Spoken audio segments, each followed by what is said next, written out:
देखिए, सबसे बड़ी बात है कि टिकट किसका कंफर्म होगा उससे मतलब नहीं है। मतलब है कि जो बिहार को बदलने की बात है, बिहार की जनता की बात है, बिहार में बदलाव की बात है। हमारे आदरणीय नेता तेजस्वी प्रसाद यादव जी लगातार बोलते आ रहे हैं, शिक्षा, स्वास्थ्य, रोजगार की बात करते हैं, कृषि की बात करते हैं, कार्रवाई और सुनवाई की बात करते हैं। तो हमें उसके लिए करना है, बिहार के बदलाव के लिए काम करना है। टिकट किसी को भी जाए, कैंडिडेट कोई भी हो, लेकिन सिर्फ मुद्दा और मकसद एक ही होना चाहिए, बिहार में बदलाव। मान लीजिए कि अगर पटना साहिब विधानसभा से टिकट आपको मिल गया, क्या ऐसा खास मुद्दा लेके और क्या सौगात लेके जाएंगे पटना साहिब के लिए, क्या लेके जाएंगे आप? देखिए, सबसे बड़ा पटना साहिब विधानसभा का दुर्भाग्य है, 30 साल हो गया, 30 साल से भी ज्यादा हो गया है। यहाँ के जो विधायक रहे हैं, जो कि पहले आपको से वो स्वास्थ्य मंत्री भी रह चुके हैं, पथ निर्माण मंत्री रह चुके हैं, वर्तमान में यहाँ के स्पीकर भी हैं। लेकिन पटना साहिब विधानसभा का दुर्भाग्य तो देखिए, आज भी अगर रोड पे जाएंगे तो कितनी समस्याएं हैं। यहाँ मतलब एक हब है, बिजनेस हब है, और इसको अगर सही से टाइटल किया जाता है तो पटना साहिब जैसे दिल्ली का सदर बाजार है, उससे बड़ा बाजार पटना साहिब बन सकता था। दूसरी तरफ देखेंगे कि आज भी यहाँ शिक्षा का कितनी अभाव है। अगर थोड़ा सा पटना साहिब को प्रमोट किया जाए तो यहाँ लघु उद्योग का मतलब हर घर में रोजगार हो सकता है। जो कि छोटा छोटा उद्योग है उसको लघु उद्योग में बदला जा सकता था।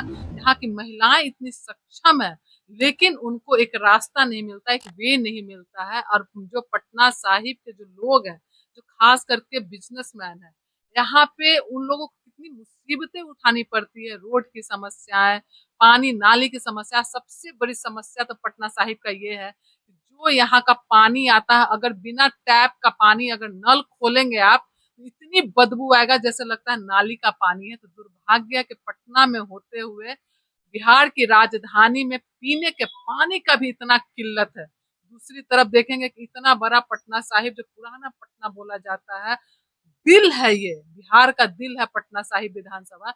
लेकिन इस दिल में किस तरह से लगातार छेद किया गया है।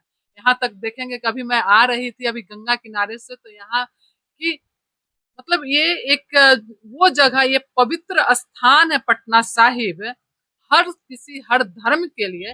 और यहाँ पे आप देखेंगे कि एक शमशान घाट तक भी नहीं है, जहाँ लोग का अंतिम पार्थिव शरीर को अंतिम बोला जाता है कि मतलब जिंदगी का अंतिम जो पार्थिव शरीर होता है, उसके लिए यहाँ पे एक शमशान घाट तक नहीं है। पटना साहिब का दुर्भाग्य है। दुर्भाग्य ही नहीं, पटना साहिब की जनता त्राहिमाम है। या तो आप ले लीजिए, रोड की समस्या देख लीजिए, पानी की समस्या देख लीजिए, हर समस्या से जूझ रहा है पटना साहिब। और यही पटना साहिब जहाँ के विधायक के पिछले 30 साल से। पहले तो मेरा आपसे ये सवाल है कि पटना साहिब में क्राइम को आप किस तरह से रोकेंगे और क्या करेगी आपकी ये सरकार, अगर आपकी सरकार अगर आती है और आपके विधायक जीत जाते हैं, तो क्राइम को लेकर आपका क्या एक्शन रहेगा कि क्राइम को कैसे कम से कम किया जाए? सबसे पहले तो आप देखिए, अभी इन दिस टाइम जो सरकार है वो एनडीए की सरकार है, भारतीय जनता पार्टी और नीतीश कुमार की सरकार। और क्राइम किस स्थिति में पहुंचा हुआ है तमाम बिहार को नजर आ रहा है। पूरे बिहार त्राहिमाम है, ये बात आप समझ लीजिए। जिस तरह से क्राइम और करप्शन का माहौल बना हुआ है पूरे बिहार में, जो मुख्यमंत्री कहा करते थे क्राइम से मैं कोई कंप्रोमाइज नहीं करता हूं, और आज वही मुख्यमंत्री मौन धारण किए हुए, ये बात समझिए। लगातार जिस तरह से बिहार के अंदर में क्राइम और करप्शन और डेली मर्डर हो रहा है, आप देखिए स्थिति भयावह है। बिहार की स्थिति बहुत दर्दनाक है।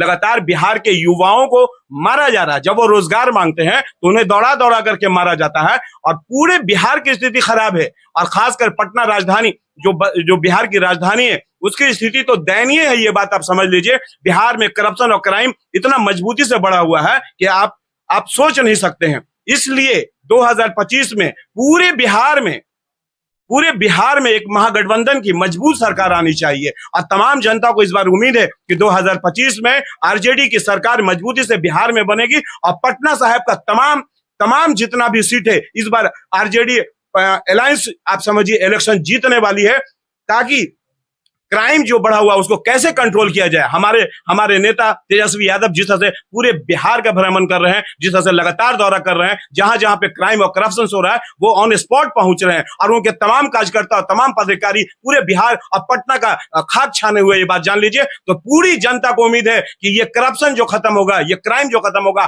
तेजस्वी की सरकार आने पर होगा। और आप देखेंगे जो भी पटना साहिब से हमारे कैंडिडेट खड़े होंगे उसमें एक नाम मजबूती से मधु मंजरी जी का सामने नजर आ रहा है, जो एक काफी कद्दावत और मजबूत लीडर के रूप में है, ये बात आप समझ लीजिए। और उस क्षेत्र में वो मजबूती से काम कर रही हैं, तो अगर वो पटना साहिब क्षेत्र में वो मजबूती से आती है तो पूरी जनता को उम्मीद है कि यहाँ का क्राइम बहुत हद तक कंट्रोल किया जा सके। जनता को वर्तमान सरकार की तरफ से 125 यूनिट बिजली फ्री का लॉलीपॉप दिया गया है, इस पे आपका क्या कहना है?